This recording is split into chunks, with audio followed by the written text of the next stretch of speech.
Doctor Yunus যে সেই 57 বাংলাদেশিকে ক্ষমা করা হয়েছে এবং তারা দেশে ফেরত আসবেন। আসসালামু আলাইকুম ভাই ব্রাদার, কি খবর সবার?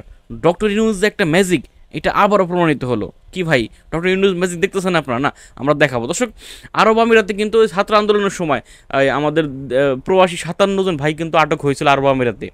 তো এইবার তারা মুক্তি পেয়ে গেল। তাদের কিন্তু প্রায় 14 বছর না কয় বছর জন্য জেলও হয়েছিল।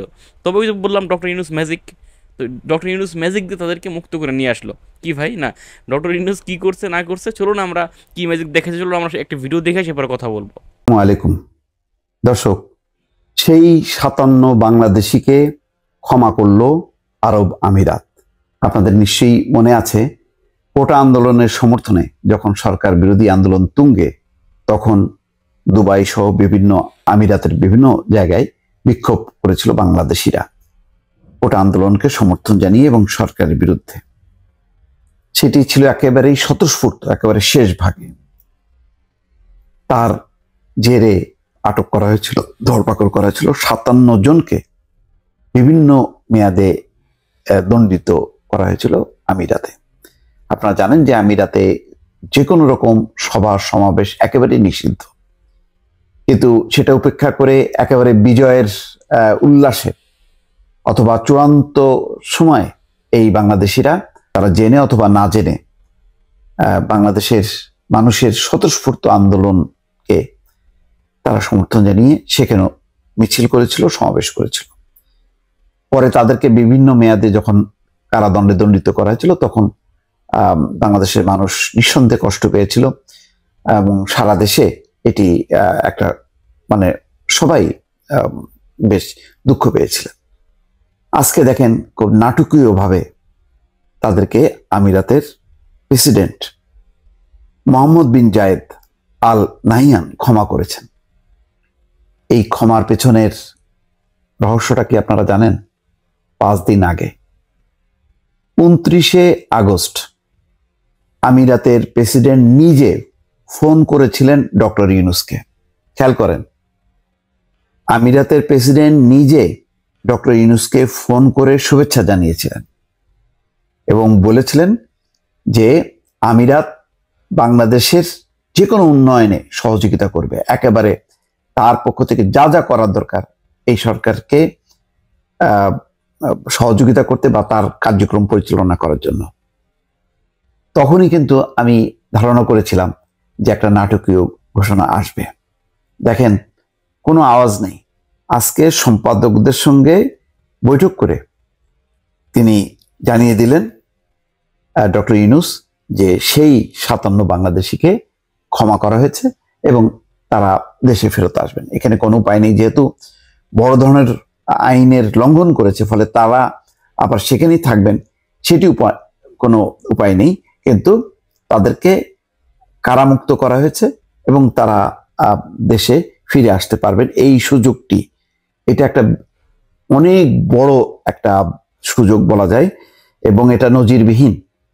এই কারণে যে দণ্ডিত হবার পর এবং মানে আরব দেশগুলোতে, বিশেষ করে সংযুক্ত আরব আমিরাতে, তাদের আইন কানুন এত বেশি কঠোর যে তারা কোনোভাবেই ক্ষমা এই জিনিসটা তাদের অভিধানে নেই। কিন্তু ডক্টর ইউনূসের কল্যাণে আমিরাতের প্রেসিডেন্ট সেটি করলেন। তাহলে বুঝতে পারছেন যে ডক্টর ইউনূসের প্রভাব কি পরিমাণ সারা বিশ্বে, যে ডক্টর ইউনূসকে ফোন করে কিন্তু রিকোয়েস্ট করতে হয়নি যে তাদেরকে একটু ক্ষমা করে দেন।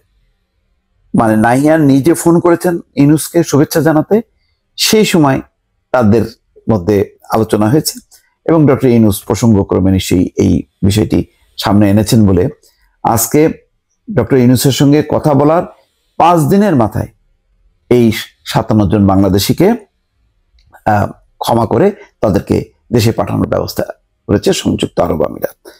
এখানে প্রধান উপদেষ্টা আজকে নিজেই এই কথাটি বলছেন সম্পাদকদের কাছে যে সংযুক্ত আরব আমিরাতের ফেডারেল আদালতে দোষী সাব্যস্ত হওয়া 57 বাংলাদেশিকে আজ আরব আমিরাতের প্রেসিডেন্ট মোহাম্মদ বিন জায়েদ আল নাহিয়ান ক্ষমা করেছেন।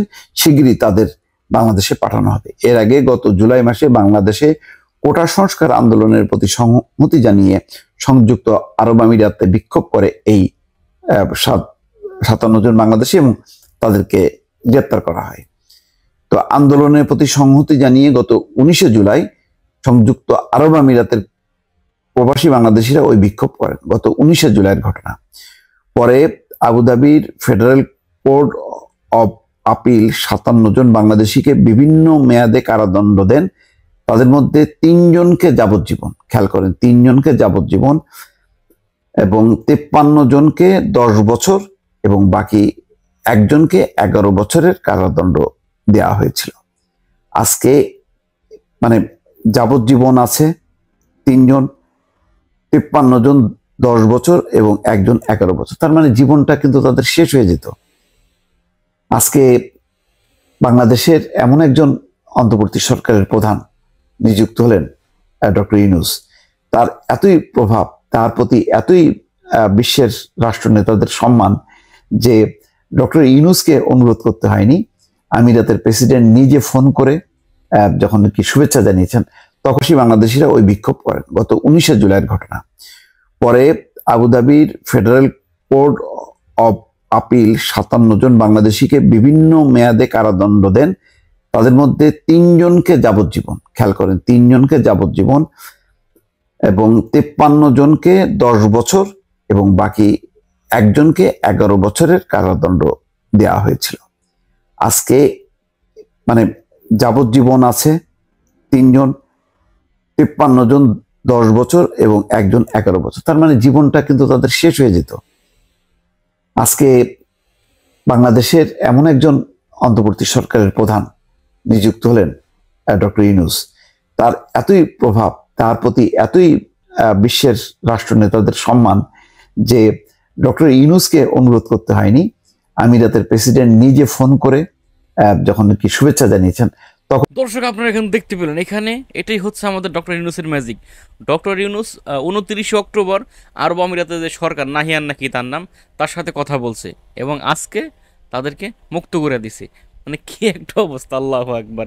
মানে ডক্টর ইউনূস যে কত বড় একটা ভূমিকা, তিনি যে কত বড় একটা মানুষ, তার একটা কথার যে কত দাম, হ্যাঁ, মানে এটা আপনারা বুঝতে পারছেন। তবে আমাদের ডক্টর ইউনূস কিন্তু নাহিয়ান সাহেবকে ফোন দেয়নি, তিনি আমাদের ডক্টর ইউনূসকে ফোন দিয়েছিলেন, কথা হয়েছে, এরপর আজকে তাদেরকে ফাইনালে মুক্ত করে দেওয়া হয়েছে। মানে কি একটা অবস্থা না, আল্লাহু আকবার। মানে এটা ভাবা যায় ভাই, যে আসামিদের 14 বছর জেল হয়েছে, ওই দেশে এটা নিষিদ্ধ, এরপরেও তাদেরকে মুক্ত করে দিল, আবার কি সসম্মানে মুক্ত করে দিছে। কেন? যে তোমরা ডক্টর ইউনূসের দেশের মানুষ, আমরা তোমাদেরকে বেইজ্জতি করতে পারবো না। ওরে ভাই, যাই হোক দর্শক, কত কথা বলবো না। ডক্টর ইউনূসকে যতই দেখছি ততই আমরা অবাক হচ্ছি, ততই দেশবাসী অবাক হচ্ছে। হ্যাঁ, তো আমরা চাই ডক্টর ইউনূস এরকম, মানে এরকম ভালো ভালো কাজ কি মানে তিনি অব্যাহত রাখুক সামনে, নাকি? আপনারা আপনাদের মতামত লিখে যাবেন কমেন্টে, নাকি যে ডক্টর ইউনূস আসলে কি একটা ম্যাজিক কিনা। আসসালামু আলাইকুম।